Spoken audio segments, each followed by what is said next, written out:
Hello. I'm Liz Kenanzi. You're welcome to my my YouTube channel. Luzungu, my YouTube channel. If you're new here, please subscribe. Please like, share. Sisters hustle, share. Okay?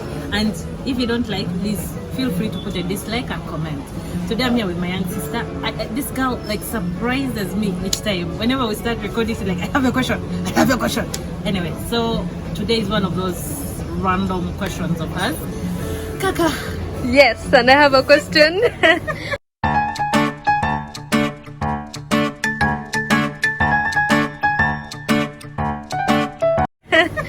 So my question is, like, what was your reaction after the honeymoon? What are those shockers that you got from your honeymoon? When we returned, eh? Yes. Okay. So we returned from a beautiful honeymoon. Very beautiful. Beautiful. I cannot talk about details of it without my husband's permission. Anyway, so it was beautiful. We didn't have TV. The only channel which was working was UBC. And there was this gentleman with big hair. So he's the only one who kept on TV. So all we had was just each other. Just me and him hanging out and having fun. And it was amazing. It was amazing. It was like 2 weeks of being away. And then we returned for 1 week before I went back to work. So guys, we came back. Like, I felt, number one, the feeling inside me was like all this beauty is getting done. The beauty of the wedding and the honeymoon and hanging out with my best friend and all this is getting done. Now I'm going into the real world. I felt so anxious. I felt so scared. Very, very scared. I didn't know how I was going to meet people, the other people who had last seen me when I'm beautiful, all in a gown. I didn't know. My hair was all messed up, like we had been playing in water and all. It just felt weird. He kept telling me it's okay, but I didn't buy it. Then we reached home and anxiety real set in. My biggest anxious point was, number one, I don't know where it came from in my mind, but I knew the moment we set foot home, he's going to change.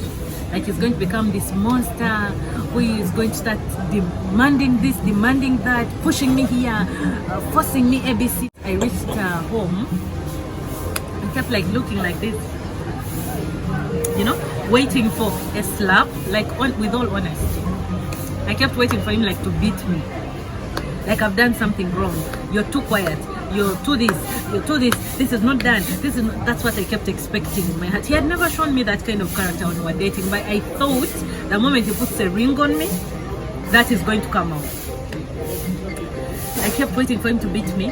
The first day I like cried. I like literally broke down and cried. He asked me, what's up? What's wrong? I couldn't tell him because I didn't want to be beaten for crying because of fearing to be beaten. Anyway, so I just kept quiet, but it kept like bugging me.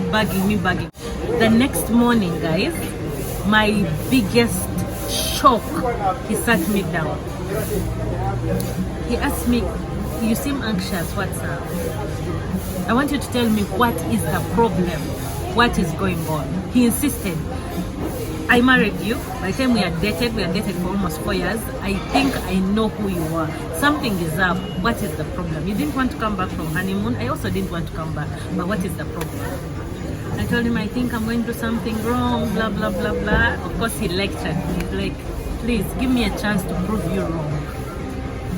Guys, give me a chance to prove you wrong. That I'm the kind of man who will never lay a hand on you. I feel like crying even saying this. And up to today, we are almost 7 years in marriage. And my husband has never put even a finger on me like this. And trust me, I'm not the kind of girl you'll be patient about because I'm super dramatic. Sometimes I'm sure I deserve a slap. But he has never beaten me. Not even showed interest. You know how you raise your hand and it stops in the way? No, he has never. And how do you feel about that? No, you're going to asking those questions and you make me cry in front of my YouTube people who think I'm strong. Anyway, it's very humbling that at times you think you know what marriage is. At times you think you know people and you know what to expect from them, but really we don't know people. I did not know my husband by then. I was expecting beatings, because I only knew a little bit of him, and I had all these illusions from my upbringing, from the things I'd had, from all the junk I'd collected, and I projected it on my man who wasn't capable of something like that. You see, so it's a point of encouragement for people who are preparing for marriage. You come with baggage from your mentality, baggage from your tradition, baggage from behind, but the man you're marrying, learn them every day. You don't know them that well to predict what they will do in the future.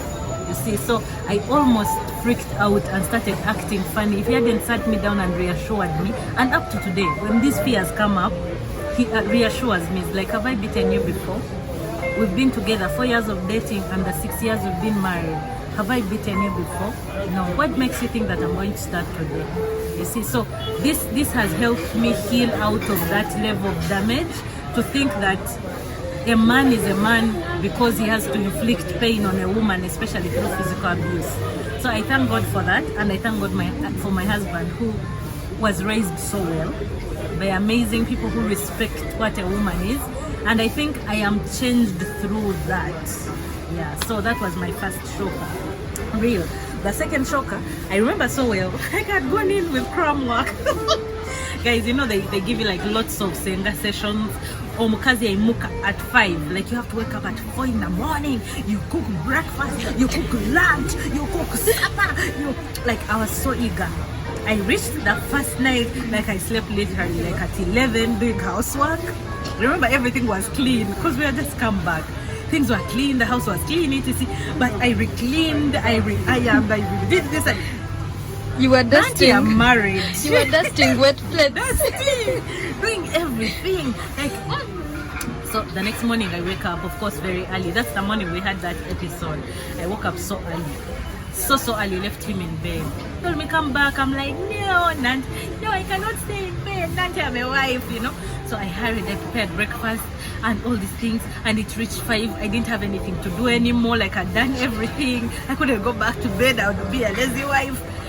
So in that same escapade where he reassured me about the beating beats, he told me, you know what, we are unique, we are different people, me and you, and I didn't appreciate that you left me in bed at 4 in the morning. Me, I married you because I want to hang out with you, and at the same time we are home for this whole week. Me, my plan is to wake up at 11 in the morning. So you're preparing breakfast at 4 in the night for who? Someone who's going to wake up at 11. So please don't do this drama anymore. And I'm a grown man, I've been staying alone. I can prepare my own breakfast. You see, at least we can wake up and eat bread as you prepare the other things. So like he shook me into that reality of, you know what, there's scrum work and there's actual understanding the concepts of marriage. So that to me was very eye-opening. Like, it shocked me of actually, yeah, you see, just because I've been seeing women wake up in the middle of the night to start doing chores, doesn't mean that intentionally also my man wants me to do exactly that. Not that I'm disrespecting house chores and people who do this, but he is his own person, and there are things he wants out of me rather than what I think he wants from me. I'll give you that same example. For him, he preferred me staying in bed with him till morning breaks than him finding hot, steaming 7 flavors of breakfast on the table. You see, he prefers, I respect his needs that way than the other way around. So if I had been in Putulaiz and just chose to insist, I don't think he would have even enjoyed my 7-course meal of breakfast, you see. So that to me was a shocker, because I'd been groomed and raised to think a woman is the first one outside. That means at 3 in the morning you have to be in the soflias trying to beat things up and down. So it was very shocking for me, really. Very, very shocking. Then the other bit which was shocking is abstinence. Guys, I did not know that my mom's doing. I did not know. I didn't know. You hear it that, yeah, you'll not have sex every day. Guys, I did not know.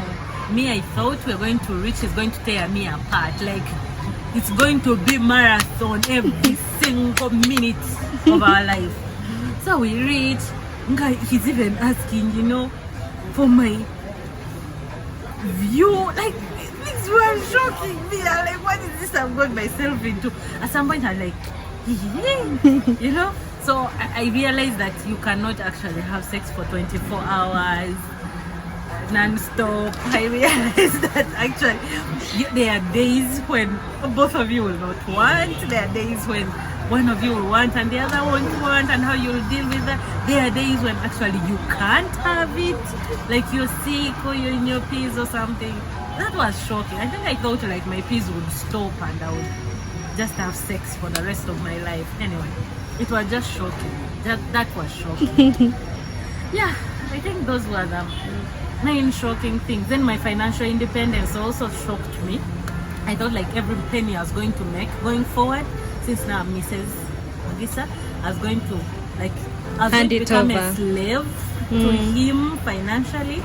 Like I have to start stealing money and hiding it and all these things, which surprised me. Like literally, like, you do with the money what you have to do with it, which was shocking, really. That blew me away because I am raised by a very independent woman financially. She's independent and she's taught us to never rely 100% on someone else because you have no control over someone's finances. Very, very true. Yeah, so I felt like that was my biggest fear, and it actually reaching and finding the opposite threw me off balance. Like I was shocked that my husband was that literate and that confident and that masculine in himself that he could let me manage my own finances and be transparent at my own level.